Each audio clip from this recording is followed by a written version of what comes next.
So, hello Shreya, how are you? Hi Pradeep, I'm absolutely good. What about you, sir? I'm good. So, Shreya, मैं आपसे एक question पूछ like आपने फ्लिपकार्ट में work किया है लास्ट में, Yes, सो आपके एक्सपीरियंस को जानना चाहूँगा।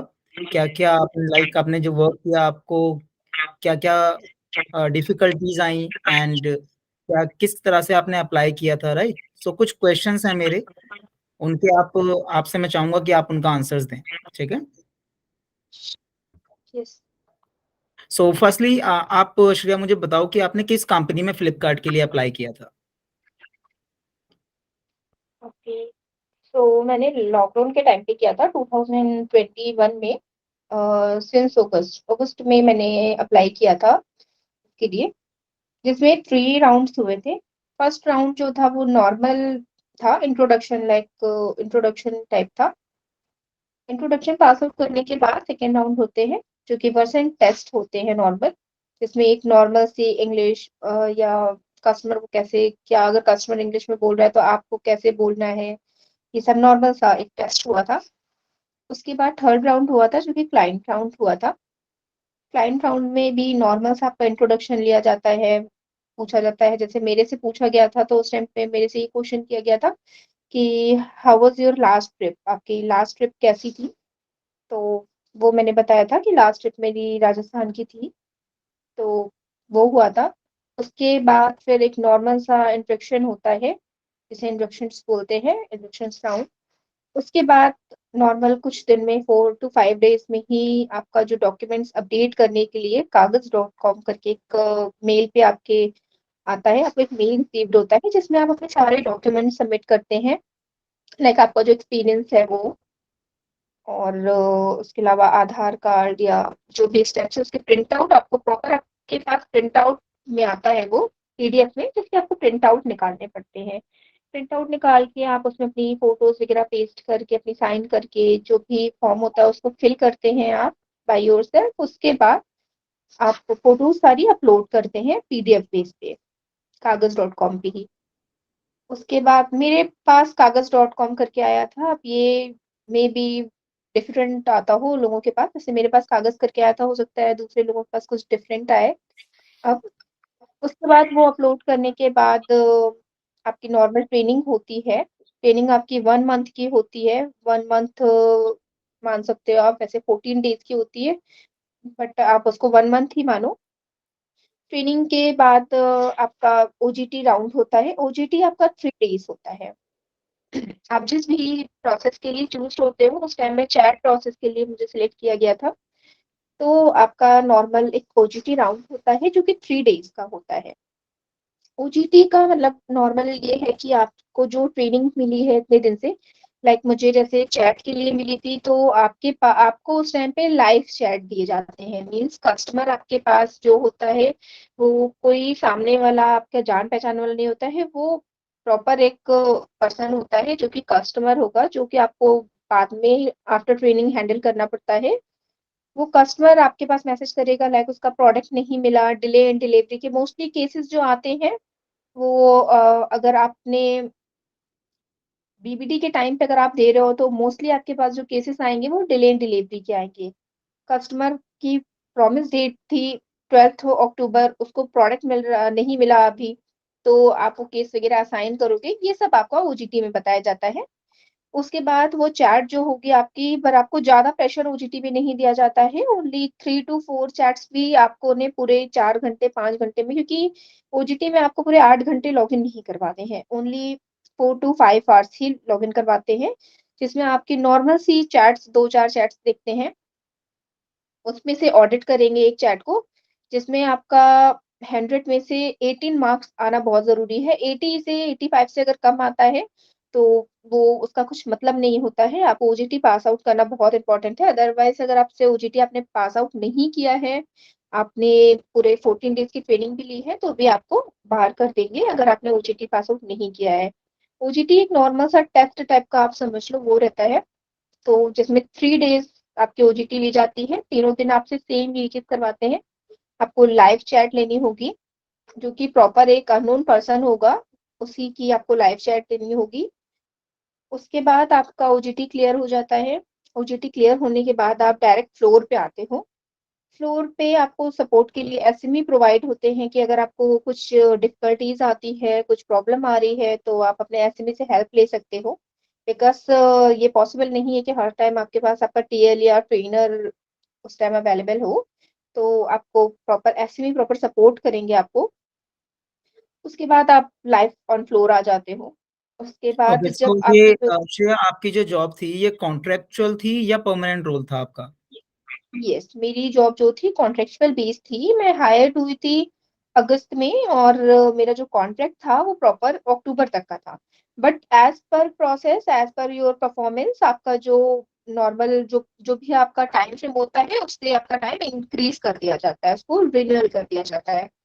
तो वो आपके परफॉर्मेंस सीसैट आरआर पे डिपेंड होता है। मोस्टली लोग बोलते हैं प्रोडक्टिविटी पे डिपेंड होता है, बट नो, प्रोडक्टिविटी पे आपका जो डिपेंड होता है वो नॉर्मल एक टेल के सामने जो आपकी इमेज होती है वो डिपेंड होती है ओनली। अदरवाइज सीसैट आरआर पे ही यहाँ पे सब कुछ डिपेंड होता है। तो ओके, आपका सो जो आपने परफॉर्मेंस जैसे होगा उसको चैट डिपार्टमेंट में हमने वर्क किया था, राइट? तो आप चैट के अलावा कॉलिंग भी करते थे या सिर्फ चैट ही हैंडल करते थे? मैं एक्चुअली हायर हुई थी यहाँ पे प्रॉपर चैट के लिए। बट मेरे टाइम पे एक न्यू प्रोसेस यहाँ पे आ रहा था, इनकमिंग में था वो। उसके बाद जब वो प्रोसेस आया, प्रोसेस का नाम था केनी, जिसमें आपको एक रोल दिया जाता है जिसमें आप, जब चैट के लिए मैं हायर हुई थी वहाँ पे L1 पे मुझे काम करना होता था, L1 टीम में। ओके, मतलब एक एज अ एजेंट। उसके बाद मेरे पास 1 साल का इंटरनेशनल वॉइस प्रोसेस का एक्सपीरियंस था, जिसको देखते हुए मुझे मेरे सीनियर्स ने, मेरे टीएल्स ने, मेरे टीएल और मैनेजर ने मुझे बोला कि आप एस्केलेशन कॉल बैक पे जाने के लिए एलिजिबल हो। अगर आप जाना चाहते हो तो देखिए, उसमें आपका ये रहता है कि मैं आपको क्लियर कर दूं कि उसमें आपकी सैलरी से कोई मतलब नहीं होता है। आपकी सैलरी नहीं बढ़ेगी, बट आपकी जो पोस्ट होती है वो बढ़ जाएगी। ओके। तो मैं केनी में फिर काम करती थी। केनी का मतलब ये था कि वहां पे आपको एस्केलेशन की कॉल देनी होती थी। एस्केलेशन का मतलब है कि अगर कस्टमर को कहीं से रिजोल्यूशन नहीं प्रोवाइड हो रहा है। अब बहुत से कस्टमर होते हैं जिसमें आप नॉर्मल सा एक ड्रेस देख लो, ड्रेस में 14 डेज की रिटर्न पॉलिसी होती है फ्लिपकार्ट पे। पर अगर 14 डेज के बाद बहुत से कस्टमर्स ऐसे होते हैं जो किसी भी इश्यू की वजह से, लाइक आपका डिलीवरी बॉय उस टाइम पे नहीं आ पाया, कस्टमर उस टाइम तक अवेलेबल था, उसके बाद उसने आपसे कांटेक्ट नहीं किया, या जो भी आइरेट कस्टमर होते हैं उन्हें L2 पे रोटेट किया जाता है।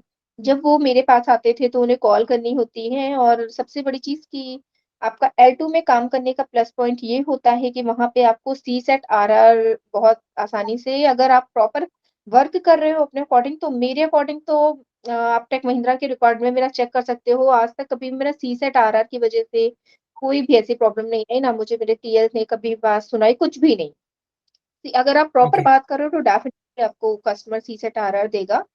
इसमें आपको कॉल करनी होती थी। अथॉरिटी आपके पास ये होती थी कि L1 में, L1 के प्रोसेस में जो एजेंट्स हैं उनके पास वो रिटर्न पॉलिसी ओनली 14 डेज के लिए है, पर आपके पास उसकी जस्ट डबल है। मतलब कस्टमर अगर आपके पास 28 डेज के बाद भी आ रहा है, आप प्रॉपर उसको 28 के बाद भी रिटर्न उसका बना रहे हो, तो यहाँ पे प्रॉफिट आपका ये था। सी सेट आर आर, अगर कस्टमर को रिजोल्यूशन मिल रहा है वो आपको सी सेट आर आर डेफिनेटली देगा।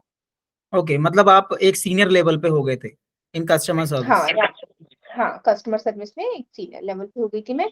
बट यहाँ पे केनी में एक प्रोसेस ये होता है कि आपको कॉल करनी होती है कस्टमर को।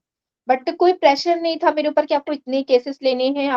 मैंने अगर 20 to 25 केसेस ले लिए तो एक दिन के लिए सफिशिएंट है, कोई ओके, प्रेशर सो नहीं। श्रेया, लाइक आपने जब अप्लाई किया था चैट प्रोसेस के लिए तो आपने बताया 3 राउंड हुए थे आपके। फर्स्ट राउंड आपका एचआर राउंड हुआ था, देन एक टेस्ट हुआ था आपका grammar version test, right? Then एक राइट। क्लाइंट राउंड हुआ था। सो जब आपने अप्लाई किया था तो आपको किस किस एसेट की रिक्वायरमेंट पड़ी थी? एसेट आई एम मतलब रियली लाइक आपको डेस्कटॉप कंपनी ने दिया था या आपका खुद का था? ओके। तो जो भी आपके सामान थे, लाइक आपका डेस्कटॉप, आपका लैपटॉप या चार्जर या कुछ भी, वो सारे सामान मेरे थे, वो सारे सामान आपके होते थे। बट कंपनी उसके लिए आपकी सैलरी में जो कुछ भी, जैसे फ्रेशर्स को उस टाइम पे कंपनी मेरे अकॉर्डिंग 13,500 प्रोवाइड कर रही थी। तो उसमें ही सैलरी में ही जब आप अपने पेज एचआर में पढ़ोगे तो पेज एचआर में ही आपको प्रॉपर वहाँ पे सब कुछ लिखा हुआ है कि प्रॉपर आपकी इतनी सैलरी है, इतने आपके वाईफाई के लिए दिया जा रहा है, इतने लैपटॉप के लिए, तो वो सब कुछ एक उसमें इंक्लूड मतलब होके मिलती कंपनी थी। के पोर्टल पे सभी अपडेट था वहाँ पे, आपकी सैलरी हाँ, कितनी आ रही है, राइट? यस यस, बट आपका जो उस टाइम पे प्रेजेंट टाइम पे लैपटॉप, डेस्कटॉप जो भी आप यूज़ कर रहे हो, वो आपका प्रॉपर सब कुछ अपना होता था। ओके, एंड लाइक वाईफाई वगैरह के चार्जेस कंपनी देती थी या? यस यस, बट आपकी जो सैलरी होगी, अगर आप फ्रेशर हो, आपको कंपनी 13,500 प्रोवाइड करती है, तो वो वो अलग-अलग उतना ही, कंपनी की अलग होगी वो सैलरी तो। वो अलग-अलग लाइक जैसे कंपनी की। फ्लिपकार्ट का प्रोसेस है, तो और भी कंपनीज हैं जो फ्लिपकार्ट के प्रोसेस रन कर रही हैं। यस, सो सबकी अलग-अलग अलग-अलग। अलग-अलग कंपनी की अलग-अलग सैलरीज हैं, वो तो अंडरस्टूड है। यस, सो उस पे बात नहीं करेंगे। So yes. लाइक ये कॉन्ट्रैक्ट आपका अक्टूबर तक था, मीन्स आपने ज्वाइन कब किया था? हाँ, मैंने अगस्त में जॉइन किया था, अक्टूबर तक का था, बट मेरा एक्सटेंड हो गया था, मेरे सीसेट आ रहा ठीक थे। अक्टूबर ओके, के बाद मेरा अभी दोबारा फिर अप्रैल तक हुआ था, उसके मतलब बाद भी एक्सटेंड मेरा होने के एक्सटेंड हुआ है। चांसेस हैं, अगर आप ज्वाइन कर रहे हो तो कॉन्ट्रैक्ट पे भी। हाँ, मैंने, अगर आपने कॉन्ट्रैक्ट पे भी ज्वाइन आप कॉन्ट्रैक्ट पे करोगे, पर ऐसा कुछ नहीं है कि आपको निकाल देंगे। वो एक ज़ेडटी होती है, ज़ीरो टॉलरेंस, अगर वैसा कुछ आपने किया है, वो निकाल रहे हैं तो उसकी अलग बात है, बट आपकी परफॉर्मेंस को देखते हुए आपका बढ़ाया जाता है। ओके, ठीक है। सो कैसा लगा आपको फ्लिपकार्ट में वर्क करके? जितना भी आपने वर्क एक्सपीरियंस लिया फ्लिपकार्ट से, कैसा रहा आपका वर्क एक्सपीरियंस? देखिए, वर्क एक्सपीरियंस अगर टू बी ट्रू मैं बताऊँ तो वर्क एक्सपीरियंस मेरा बहुत अच्छा था।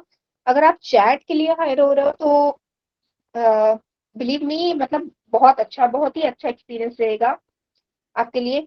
बट प्रॉब्लम तब होती है जब जैसा कि मैंने आपको केनी का बताया, जब आपको इधर-उधर कहीं रोटेट कर देंगे, वो सफल कर देंगे। मेन प्रॉब्लम आपकी सफल होने में होती है। बिकॉज़ सफल होने का मतलब ये होता है कि आप जहाँ भी जा रहे हो, आप पूरे न्यू लोगों के साथ जा रहे हो। प्लस आपको, मेरे अकॉर्डिंग मेरे साथ यही हुआ था कि मुझे चैट में जाना था, बिकॉज़ ये वर्क फ्रॉम होम था, तो मैं इस चीज़ के लिए एग्री नहीं थी कि मैं वॉइस प्रोसेस करूँ घर पे बैठ के कॉल्स का। इसलिए ही मैंने चैट प्रोसेस के लिए अप्लाई किया था, बट बिना मेरी मर्ज़ी के मुझे उधर कर दिया गया था, पर उसकी कोई बात नहीं है ऐसी। बट मेरे अकॉर्डिंग मेरा जो एक्सपीरियंस था यहाँ पे, वो ओके गया, बट मैं इसको बहुत अच्छा नहीं बोल सकती हूँ। बहुत अच्छा इसलिए नहीं बोल सकती हूँ बिकॉज़ आपको यहाँ पे क्या होगा कि यहाँ पे आपको सिर्फ़ अपने अकॉर्डिंग ही वो घुमाएँगे कि आपको यहाँ जाना है, वहाँ जाना है, वहाँ जाना है। बट अगर आपका काम उस टाइम पे, अगर आपने कंपनी में पूरे 1 साल तक भी अपना बेस्ट दिया है और उसके बाद आप सोचो कि आपको कंपनी से कुछ प्रॉफ़िट मिल जाए, लाइक आप सडनली छोड़ पाओ या कुछ भी ऐसा, तो वो चीज़ यहाँ पे नहीं होती है। बट हाँ, ये है कि वो तो है, सारी की जितनी डिपेंड करता है, सिचुएशन पे भी डिपेंड करता है, वर्क परफॉर्मेंस पे भी डिपेंड करता है। सो वो तो हर एक एसोसिएट के लिए अलग-अलग हो गया। किसी को जल्दी रिस्पॉन्सिबिलिटीज मिल जाती हैं, किसी को टाइम लग जाता है कभी-कभी, राइट? सो वो तो राइट। अंडरस्टूड है। सो यही क्वेश्चन थे श्रेया अभी के लिए। सो thank you so much for sharing the feedback. जो भी आपने फीडबैक शेयर किया है, होप कि ये जो भी लाइक फीडबैक है ये आगे जाएगा, और जो भी फ्लिपकार्ट के लिए अप्लाई कर रहे हैं उन्हें मे बी ये फायदेमंद होगा। Okay, so thank you so much Shreya for your time. Okay, thank you so much Pradeep. Thank thank you. You. Bye.